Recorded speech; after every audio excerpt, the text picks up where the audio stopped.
Mä tykkään tästä silileivästä. Rupes niin hiukoon tuolla teidän yökortteerissa, kun piti yöllä rullittaa pelkkää vettä. Ottakaa siitä voileipää. Siinä on meetvustia, juustoa, näitä kyllä piisaa. Kiitos mielellä. Ei tekis sullekaan paasto pahaa. Paastu tekee kiukkuseksi. Tuulia luki Reginasta, että se laskee veren sokeria ja nostaa ärtymystasoa. On muuten huomattu. Sä et sitten tuntenut sitä soittajaa.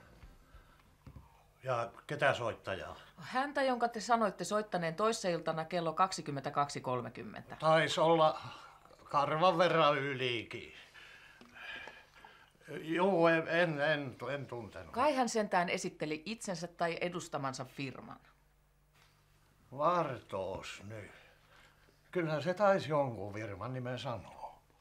No, Eipäs nyt pasahda päähän. ei niin kuin kukaan ei soittanutkaan. No. Voinko mä ottaa vielä yhden vai? Mä en jaksa enää.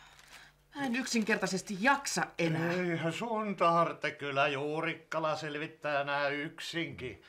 Eivät jää turhaa kuivumaan, kun Tuulia lähettää kuitenkin uusia.